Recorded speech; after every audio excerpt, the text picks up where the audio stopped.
Israel ಮೇಲೆ ಪ್ಯಾಲೆಸ್ಟೈನ್ನ Hamas ಉಗ್ರರ ದಾಳಿ ಹಿನ್ನೆಲೆ ಇದೀಗ ಆತಂಕ ಎದುರಾಗಿದೆ. ಪ್ಯಾಲೆಸ್ಟೈನ್ನ ಹಮಾಸ್ ಉಗ್ರರ ಮೇಲೆ ಯುದ್ಧ ಸಾರಿದ ಇಸ್ರೇಲ್ನಿಂದಾಗಿ ಅನಿವಾಸಿ ಭಾರತೀಯರು ಆತಂಕಕ್ಕೆ ಈಡಾಗಿದ್ದಾರೆ. ಇಸ್ರೇಲ್ ಭದ್ರತಾ ಪಡೆಗಳು ಮತ್ತು ಹಮಾಸ್ ಉಗ್ರರ ನಡುವೆ ಭಾರೀ ಕಾಳಗ ನಡೀತಾ ಇದೆ. ಇಸ್ರೇಲ್ ನಾಗರಿಕರ ಗುರಿಯಾಗಿಸಿ ರಾಕೆಟ್ಗಳನ್ನು ಉಗ್ರರು ಉಡಾಯಿಸ್ತಾ ಇದ್ದಾರೆ. ಇಸ್ರೇಲ್ ಒಳಗೆ ನುಗ್ಗಿರುವ ಸಾವಿರಾರು ಹಮಾಸ್ ಉಗ್ರರು ಪಶ್ಚಿಮ ಇಸ್ರೇಲ್ ಪ್ರದೇಶಗಳ ರಸ್ತೆಗಳಲ್ಲಿ ಭಾರೀ ಗನ್ ಬ್ಯಾಟಲ್ ನಡೀತಾ ಇದೆ. ಇಸ್ರೇಲ್ನಲ್ಲಿ ಕ್ಷಣಕ್ಕೂ ಬಿಗಡಾಯಿಸ್ತಾ ಇರುವಂತಹ ಪರಿಸ್ಥಿತಿಯಿಂದಾಗಿ ಇಸ್ರೇಲ್ನಲ್ಲಿ ಸಿಲುಕಿಕೊಂಡಿರುವ ಸಾವಿರಾರು ಭಾರತೀಯರು ಆತಂಕಕ್ಕೀಡಾಗಿದ್ದಾರೆ. ಕಳೆದ 16 ವರ್ಷಗಳಿಂದ ಇಸ್ರೇಲ್ನ ಟೆಲ್ ಅವೇವ್ನಲ್ಲಿ ನೆಲೆಸಿರುವಂತಹ ಪ್ರವೀಣ್ ಅವರ ಕುಟುಂಬಿಕರು ಮಂಗಳೂರಿನಲ್ಲಿ ನೆಲೆಸಿದ್ದಾರೆ.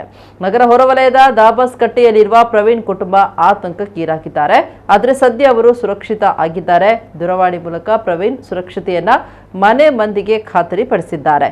ಬಂಕರ್ನಲ್ಲಿ ಪ್ರವೀಣ್ ಪಿಂಟೋ ಸುರಕ್ಷಿತವಾಗಿದ್ದಾರೆ. ಅಲ್ಲಿ ಮನೆಯಿಂದ ಹೊರಬರದಂತೆ ಭಾರತೀಯ ರಾಯಭಾರ ಕಚೇರಿ ಸೂಚನೆ ನೀಡಿದೆ ಅಂತ ಮನೆ ಮಂದಿ ಮಾಧ್ಯಮಕ್ಕೆ ಪ್ರತಿಕ್ರಿಯೆ ನೀಡಿದ್ದಾರೆ. 10 years ಇಂದ ಇದ್ದೆ. ಈಗ ನಾನು 5 ವರ್ಷದಿಂದ ಊರಲ್ಲಿದ್ದೇನೆ. ನನ್ನ ಹಸ್ಬೆಂಡ್ ಅದು 16 years ಇಂದ ಇದ್ದಾರೆ. ಸೊ ನಾನು ಒಂದು ಎವ್ರಿ ಹಾಫ್ ಆನ್ ಅವರ್ 1 ಅವರಿಗೆ ಅವ್ರ ಮಾತಾಡ್ತಾ ಇರ್ತೇನೆ. ಈ ಅಂದರೆ ವಾರ್ನ ವಿಷಯದಲ್ಲಿ ಹೇಳುವಾಗ ಮತ್ತು ನನ್ನ ಫ್ರೆಂಡ್ಸ್ ಹತ್ರ ಕೂಡ ಮಾತಾಡ್ತಾ ಇರ್ತೇನೆ. ಸೊ ಅವರು ಹೇಳುವ ಪ್ರಕಾರ ಆ್ಯಕ್ಚುಲಿ ಅವರು ಸೇಫರ್ ಝೋನ್ ಇದ್ದಾರೆ. ಅವರು ಸೆಂಟರ್ ಆಫ್ ಇಸ್ರೇಲಲ್ಲಿ ಇರೋದು, ಅದರ ಹೆಸರು ಟೆಲ್ ಅವೀವ್.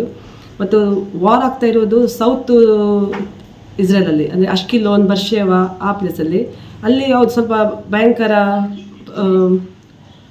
ವಾರಿನ ಇಫೆಕ್ಟ್ ಇದೆ. ಆದರೆ ನಾವು ಇರುವ ಜಾಗದಲ್ಲಿ ಅಲ್ಲಿ ಸೇಫರ್ ಝೋನ್ ಇದ್ದಾರೆ. ಅಂದರೆ ಆಲ್ಮೋಸ್ಟ್ ಸೇಫ್ ಅಂತ ಹೇಳೋದು ಒಂದು 90% ಸೇಫರ್ ಇದ್ದಾರೆ. ಯಾಕೆಂದರೆ ಅಲ್ಲಿ ಅವರು ಐರನ್ ಡೋಮ್ ಅವರು ಯೂಸ್ ಮಾಡ್ತಾರೆ.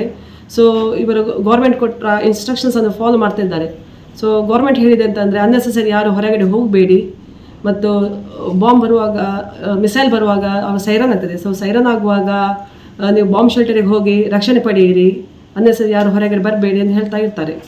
ಸೊ ಎವ್ರಿ ಟೈಮಲ್ಲಿ ಮಿಸೈಲ್ ದಾಳಿ ಆಗುವಾಗ ಬಾಂಬ್ ಶೆಲ್ಟರ್ಗೆ ಹೋಗ್ತಾರೆ. ಸೊ ಅವರು ಆಶ್ರಯ ಪಡೀತಾ ಇರ್ತಾರೆ.